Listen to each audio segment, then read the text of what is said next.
Hello everyone, I hope you're doing well today. In this video, we're discussing a new system first revealed at last year's citizencon, that being Starware and specializations. We'll be going over what this is, how it will change your game, and when it might be coming. Before we get started, if you are enjoying the content, feel free to subscribe. I have channel memberships open if you want to go the extra mile, and I'll have a link to the community Discord down below. I would love to have you there. Besides that, let's talk about the systems that will change FPS gameplay entirely, that being Starware and specializations. Now, one thing I do want to note is Starware and specializations are technically not under the same name, as far as I'm concerned, at least. Under the 1.0 panel, it just states Starware. There's nowhere that it actually states specializations, but I assume that they kind of intend for these to all fall under the same category. So, for the most part, we're going to refer to it as Starware. Now, outside of it having a very CIG name, what is it? Well, the Starware aspect is not only the system in which armor and clothes will be able to be equipped alongside of each other, but will provide your armor and different clothing, specializations, and stats based off the sets you have on. This is something we don't really have in game at all, and will bring much more depth and progression to the items you find around the verse. This system aims to provide the player with more choices and considerations for whatever gameplay they choose to enjoy. It also simply lets players have more customization over their looks, and I can always appreciate that. Now, the reason I really wanted to discuss this topic comes from the 4.1's new Antium armor set, which is actually the tracker set that we had first seen at CitizenCon last year. This suit is incredibly specialized, but unfortunately, in the game's current state, it's just a simple heavy armor.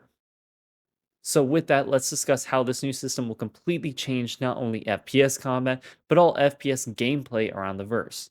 Now, the first thing that comes to mind is how players' clothing and armor will have more defined roles and visuals based off of what their current task is.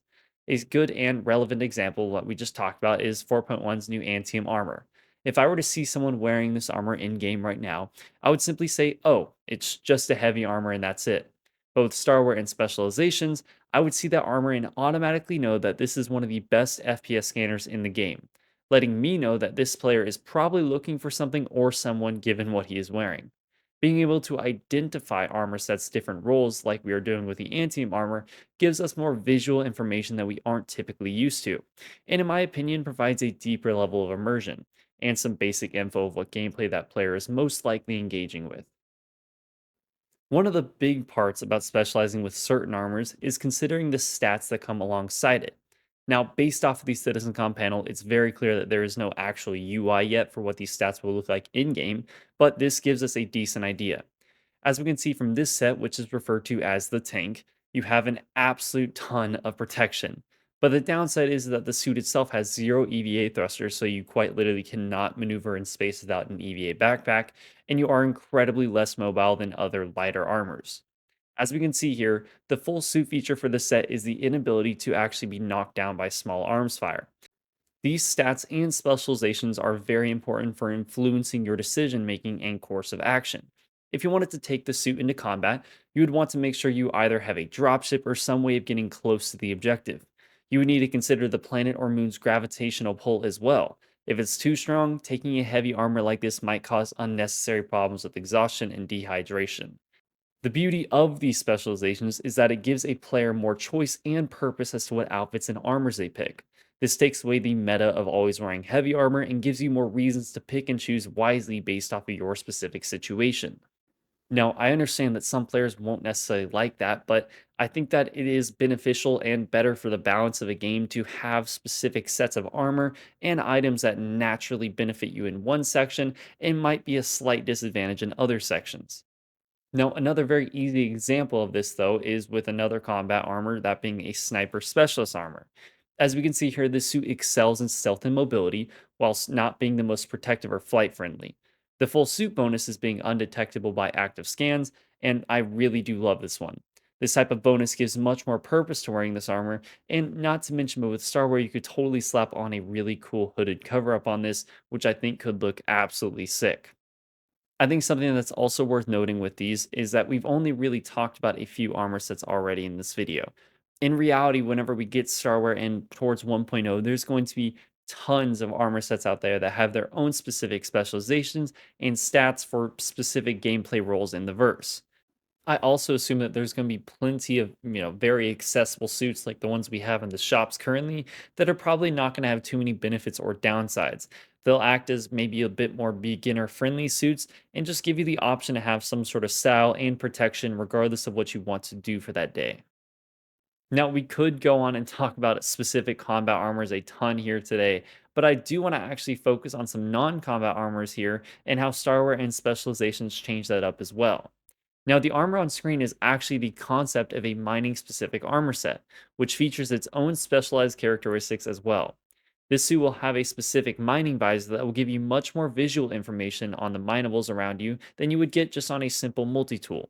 It will also have better temperature mitigation as well, making it better for those mining environments that are hotter, cold, or just like in specific caves.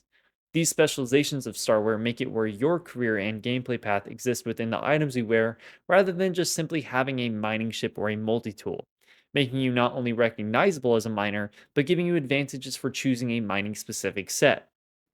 Now, they also talked about this a bit with a salvage armor set as well, where you not only would have a salvage visor with more information relating to salvage, but you would also have the ability for the salvage you accumulate to automatically store in the backpack you're wearing by traveling through your armor's arm. This is a really cool idea, in my opinion, and these types of specific benefits are what make me most excited for this system. Now, one thing I did want to talk about super quickly is clothing by itself. And we know that this system really revolves around, stylistically being able to actually mix and match armor and clothing. But by itself, what gameplay does just wearing clothing have to offer? We do know that there will be stats for clothing, and some clothing will, in fact, have like armor stats, so you actually can take a few hits in them. But for the most part, we don't really know too much about the gameplay scenarios you would want to have clothing in. There is actually one cool use case that they did talk about, though, and that is the ability for you to conceal a weapon in your clothing and go into a certain zone where you're not supposed to have any weapons. I assume that this will probably be very specific to a contract or mission you are doing in order to probably just do a bounty hunting mission of sorts. But I also think, maybe it could just be good to have that in certain areas for your own protection. I'm not entirely sure of the best use case for this, but it is a cool idea. And I think there will be some decent potential for gameplay with specific clothing rather than just simply having an armor set on at all times.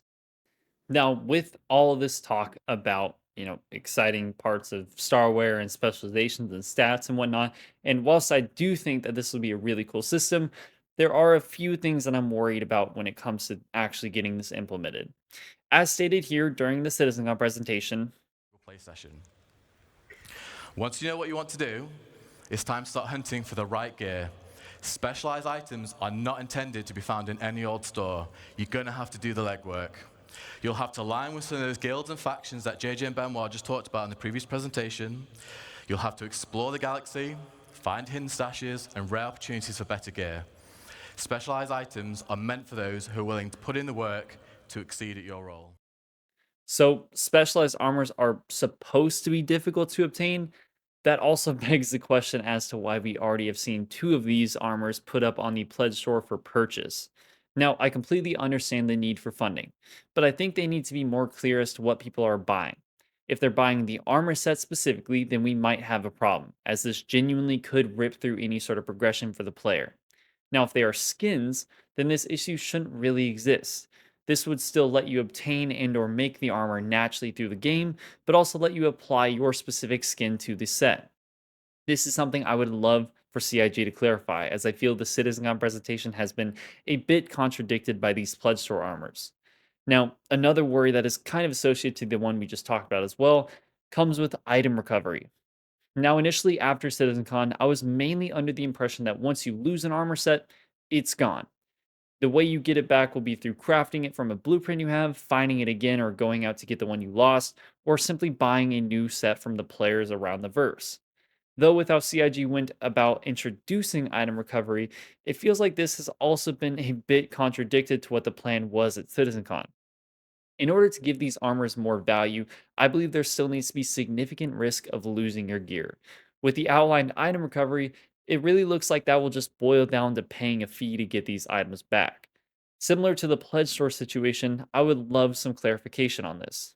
I really do think the need for blueprints and engaging in player built items for sale could be enough to allow for there to be still like risk versus reward considerations, whilst also allowing you to get those items back in some way without having to go through a super long process. Besides my worries, though, I still think this is going to be an excellent system to have in game.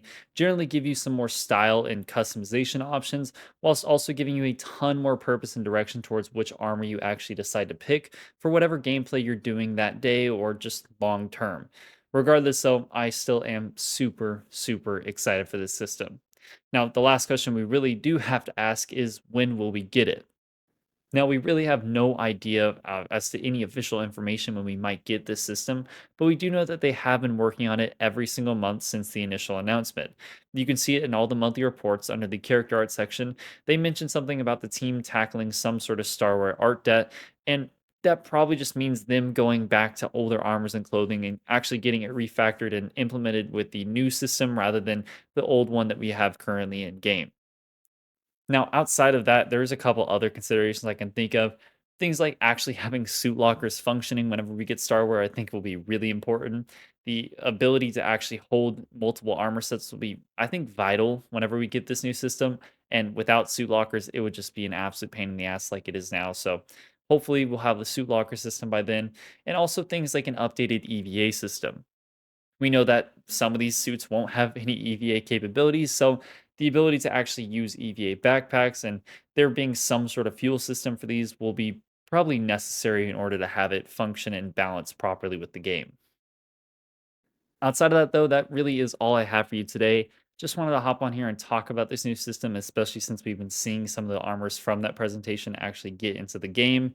Of course, like I said before, could be a ways away, but it's a really exciting system, and I think it'll offer a ton more purpose and direction towards the armors and clothing we wear around the verse. Outside of that, again, I would love to hear your thoughts on this. Do you like this system? Are you excited for it, or are you kind of against it? I would love to hear no matter which way you lean. Again, thank you so much for being here and sticking around to the end. I really do appreciate you. I hope you have a wonderful day, and I will see you in the next video.